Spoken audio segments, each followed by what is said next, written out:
हिंदू धर्म में भगवान श्री कृष्ण को विष्णु भगवान का 8वां स्वरूप माना गया। कहते हैं कि पांडव युद्ध न जीतते अगर उनके साथ भगवान श्री कृष्ण ना होते। कहते हैं कि जहाँ सत्य होता है वहीं श्री कृष्ण होते हैं और जहाँ श्री कृष्ण होते हैं वहीं पर विजय होती है। श्री कृष्ण के जीवन से हमें काफ़ी कुछ सीखने के लिए मिलता है, लेकिन आज की वीडियो में हम केवल 7 बातों के बारे में चर्चा करेंगे। लर्निंग नंबर 1, इस दुनिया में जो भी कुछ हो रहा है उसके पीछे एक वजह है। भगवान श्री कृष्ण अर्जुन को ये सिखाते हैं कि दुनिया में जो भी कुछ हो रहा है उसके पीछे एक कारण है और हम सब ईश्वर की संतानें हैं और ईश्वर कभी भी अपनी संतानों के साथ बुरा नहीं कर सकता।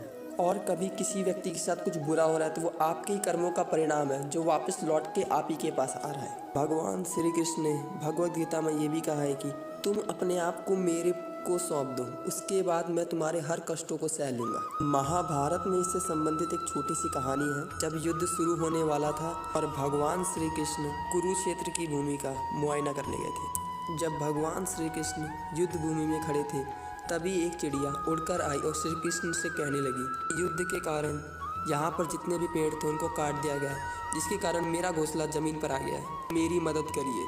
श्री कृष्ण ने कहा, मैं होने को नहीं टाल सकता, जो होना है वो होके रहेगा। चिड़िया ने कहा, हे भगवान, आप क्या और कैसे करते हैं वो मैं तो नहीं जानती, लेकिन आप ही काल के नियंता हैं। मैं स्वयं सहित अपने परिवार को आपको समर्पित करती हूँ। भगवान बोले, जाओ अपने घोंसले में 3 सप्ताह का भोजन संग्रह कर लो। जब 2 दिन बाद जाकर युद्ध शुरू हुआ, भगवान ने युद्ध भूमि में अर्जुन से धनुष मांगा और भगवान ने एक तीर से हाथी के गले में लगी हुई घंटी की ओर निशाना साधा।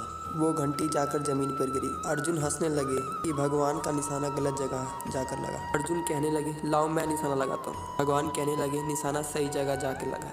18 दिन बाद जब युद्ध खत्म हो गया, भगवान ने अर्जुन को भेजा कि जाओ उस घंटी को जाके हटा के आओ। जैसे ही अर्जुन ने घंटी हटाई, चिड़िया का पूरा परिवार वहाँ से उड़ गया। उस चिड़िया ने भरोसा किया था भगवान पर और भगवान ने उसके सारे कष्ट हर लिए। लर्निंग नंबर 2, कर्म करो, फल की इच्छा मत करो। महाभारत के युद्ध में जब अर्जुन ने युद्ध लड़ने से मना कर दिया था, तब श्री कृष्ण ने कहा कि कर्म करो, फल की इच्छा मत करो। कोई भी काम करते समय उसके फलों से प्रेरित मत हो, बल्कि उसके कर्मों से प्रेरित हो। लर्निंग नंबर 3, सचेतन होना अर्थात वर्तमान में जीना।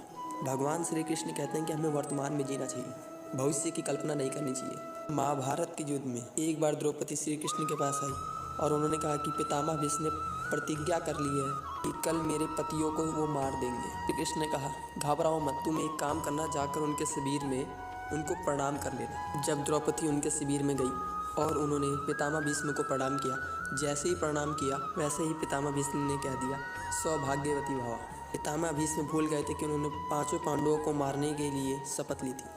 भगवान श्री कृष्ण इससे हमको यही सिखाना चाहते हैं कि हमको वर्तमान में जीना चाहिए, भविष्य की कल्पना नहीं करनी चाहिए, क्योंकि भविष्य एक अनिश्चित है। लर्निंग नंबर 4, अहंकार नहीं करना चाहिए। श्री कृष्ण ने भगवद गीता में कहा है कि हमको कभी भी अहंकार नहीं करना चाहिए, क्योंकि क्रोध से भ्रम पैदा होता है और भ्रम बुद्धि को नष्ट कर देता है। जब बुद्धि नष्ट हो जाती है तो इंसान का नाश हो जाता है। और हम सभी जानते हैं कि महाभारत की शुरुआत अहंकार से ही हुई थी। लर्निंग नंबर 5, विनम्र रहना। भले ही श्री कृष्ण द्वारका के राजा थे, लेकिन वे हमेशा विनम्र रहते थे। वे बड़े लोगों का आदर किया करते थे। कितनी भी विपरीत परिस्थिति आ जाए, वो अपने मुख पर हमेशा एक मुस्कान रखते थे। लर्निंग नंबर 6, कभी हार ना मानना। श्री कृष्ण बुरे समय आने पर कभी भी घबराते नहीं थे, बल्कि बुरे समय का डट कर सामना किया करते थे। उनका मानना था कि बुरे समय में एक व्यक्ति को विवेकपूर्वक काम करना चाहिए। भगवान श्री कृष्ण ने लोगों को कभी ना हार मानने का संदेश दिया। लर्निंग नंबर 7, दोस्ती निभाना।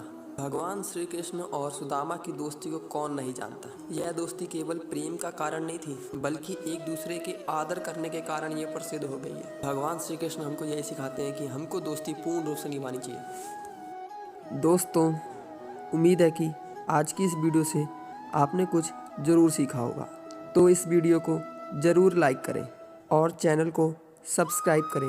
यह वीडियो अपने दोस्तों को शेयर करें, इसी तरह हमको सपोर्ट करें।